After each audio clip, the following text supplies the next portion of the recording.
What if I told you that Indiana has a pie that requires no eggs, no fruit, and no special occasion? A pie made from sugar, cream, and flour that Quaker settlers were baking before Indiana was even a state. That became so beloved it was declared the official state pie, and that people who grow up in Indiana cannot find anywhere they move to.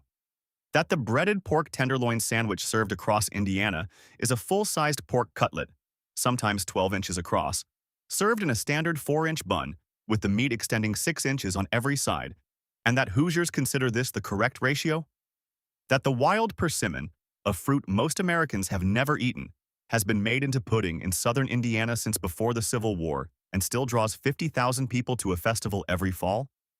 Indiana, the crossroads of America. Modest about most things. Absolutely not modest about its pie.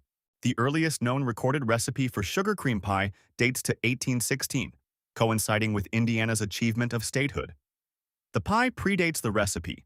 Families were making it before anyone wrote it down, which is how most Hoosier food works. Sugar cream pie is believed to have originated with Quaker settlers who came from North Carolina in the early 19th century, and thereafter settled in east-central Indiana, particularly around the cities of Newcastle, Portland, Richmond, and Winchester. The Quakers were resourceful people who believed in simplicity and waste not. There is a general consensus that a true sugar cream pie doesn't include eggs.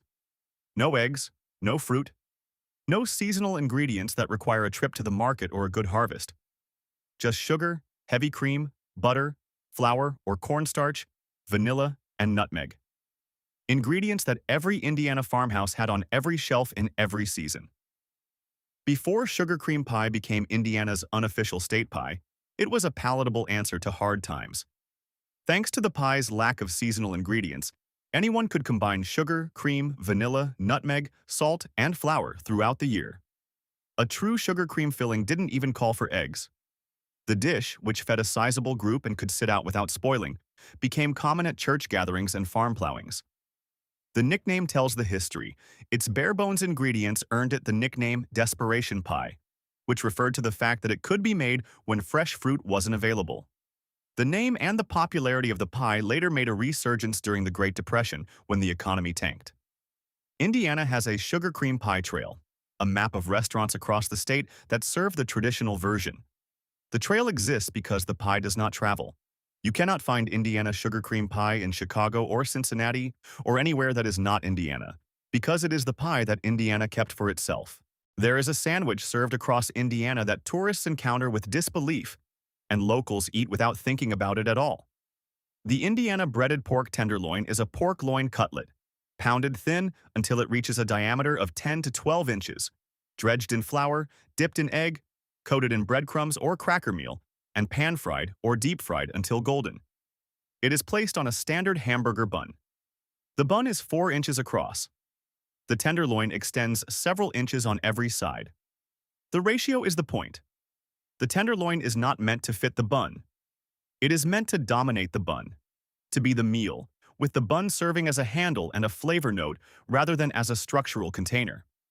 Indiana restaurants compete on the diameter of their tenderloin. The largest documented Indiana tenderloin reached 18 inches. The bun was 4 inches.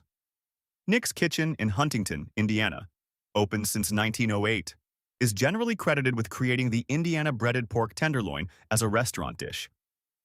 Nick Freienstein, a German immigrant, began serving pounded pork cutlets in the style of German schnitzel, adapting the technique to American pork loin and American appetites.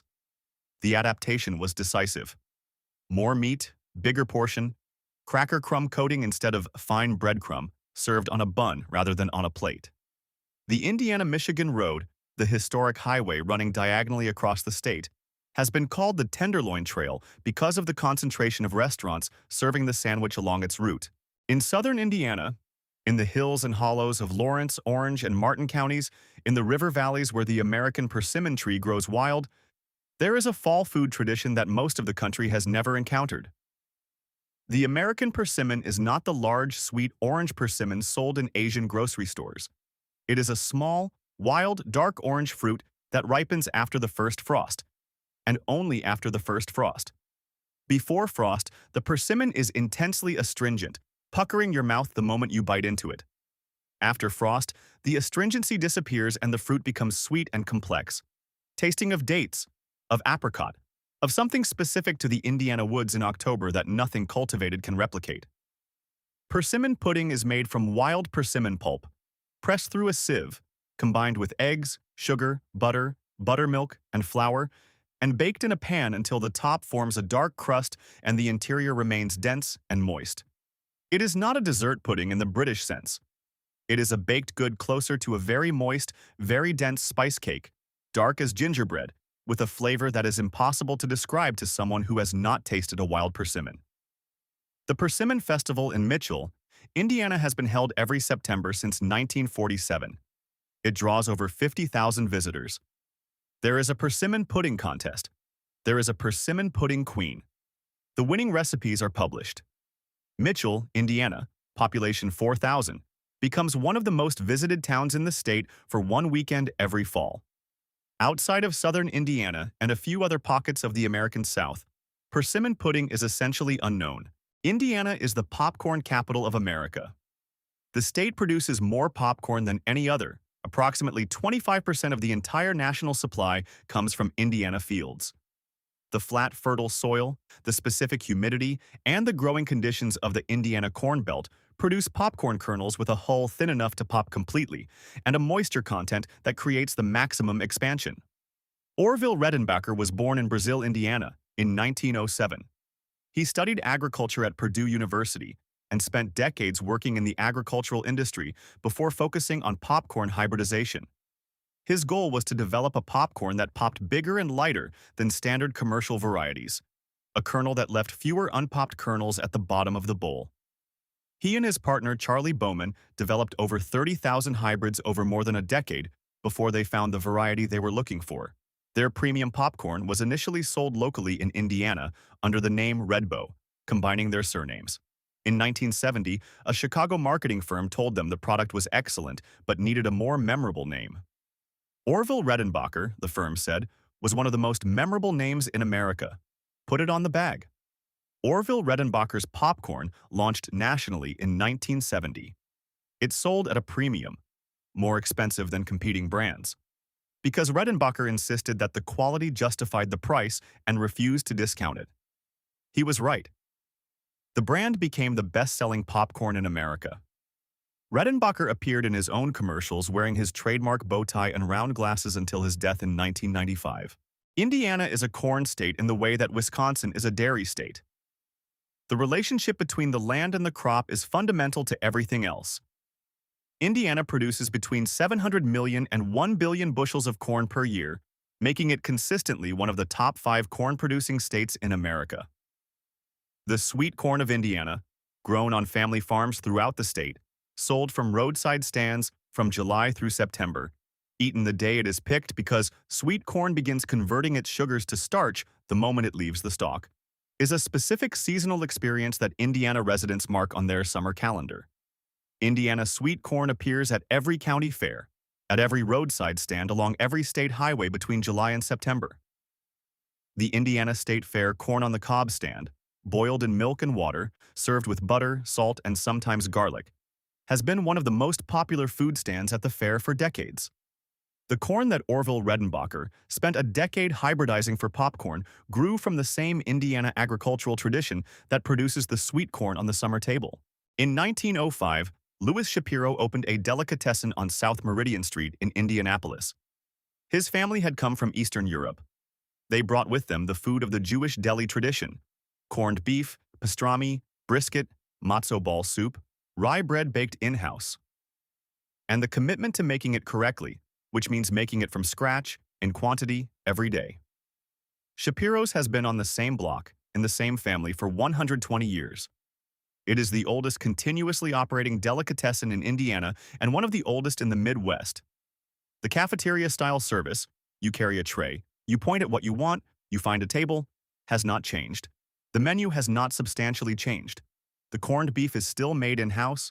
The rye bread is still baked daily. Indianapolis is not a city historically associated with Jewish deli culture the way New York or Chicago or Los Angeles is. Shapiro's exists in Indianapolis because Louis Shapiro came to Indianapolis and opened a deli, and the city decided it was glad he did. Indiana is one of the largest pork-producing states in America. The hog industry has been central to Indiana agriculture since the state's earliest settlement. The state's nickname Porkopolis was applied to Cincinnati, Ohio, across the border. But Indiana's production and pork culture are equally fundamental. The Indiana pork tradition shows up in multiple specific preparations. The breaded tenderloin is the most famous. But Indiana pork appears in the sugar-cured ham that Amish communities in northern Indiana have been producing for generations, in the sausage that German immigrant communities established in cities like Terre Haute and Fort Wayne, and in the smoked pork products that small-town Indiana butchers have been making from local hogs since before refrigeration existed. The Amish communities of northern Indiana, centered around Shipshewana and Middlebury, in the second-largest Amish settlement in the United States, have maintained pork curing and processing traditions brought from Pennsylvania in the 19th century. Every August, the Indiana State Fair opens in Indianapolis for 17 days. It is the largest event in Indiana, drawing over 1 million visitors per year. And every year, the food vendors compete to introduce the most extravagant, most excessive, most specifically fair food in the state. The Indiana State Fair has a long history of fried food innovation, not as extreme as the State Fair of Texas, which has an annual competition for new fried creations, but consistent with the Midwestern fair food tradition of taking normal foods and putting them on sticks, or frying them, or combining them in ways that would not be served in any other context. The corn dog at the Indiana State Fair has been served since at least the 1940s. The elephant ear, a flat fried dough the size of a dinner plate, dusted with powdered sugar or cinnamon, is the standard fair pastry. The pork tenderloin, naturally, appears at multiple fair stands. The Dairy Bar, operated by the Indiana dairy farmers, serves ice cream and dairy products from a facility that processes milk on-site at the fair, the only dairy operation of its kind at an American state fair. The limestone that underlies most of Indiana, the same Bedford limestone that built the Empire State Building, the Pentagon, and the National Cathedral, filters the groundwater through calcium-rich rock and produces water with specific mineral properties. Those properties affect brewing. Terre Haute, Indiana, was the center of one of the most important brewing industries in America in the late 19th and early 20th centuries. The Terre Haute Brewing Company, founded in 1837, produced Champagne Velvet beer, a premium lager that was distributed nationally and was one of the best-known American beers before Prohibition destroyed the industry. The Indiana brewing tradition was built on limestone water. The craft brewing revival in Indiana, over 200 craft breweries now operate in the state, is built on the same water. Three Floyds. Brewing in Munster, founded in 1996, became one of the most acclaimed craft breweries in the world. Their Dark Lord Imperial Stout, released once per year on Dark Lord Day, a festival that draws thousands of beer enthusiasts to a parking lot in Munster, became one of the most sought-after craft beers in America. Indiana does not announce its food culture. It has it, and it keeps it, and it does not particularly need the rest of the country to validate it. The sugar cream pie predates the state. The breaded pork tenderloin extends 6 inches past the bun and considers this a feature. The persimmon pudding requires a fruit that only becomes edible after the first frost, from a tree that grows wild in the southern Indiana hills, made by people who have been eating it for 2 centuries and are perfectly happy that most of the country hasn't discovered it. Orville Redenbacher spent more than a decade and 30,000 hybrid varieties before he found the popcorn he was looking for. He sold it at a premium because he knew it was right. Indiana grows a quarter of the country's popcorn from the same flat, fertile fields that produce the sweet corn that people line up for at every county fair in July. Not every state has a pie named after desperation that became the pride of the entire state. Not every state's most famous sandwich is defined by the ratio of meat to bun, and the ratio is considered more important than the bun. Not every state's most beloved fall food requires a specific frost before the fruit becomes edible. Indiana does things its own way, has since the Quakers arrived from North Carolina in the early 1800s with no eggs and made a pie anyway.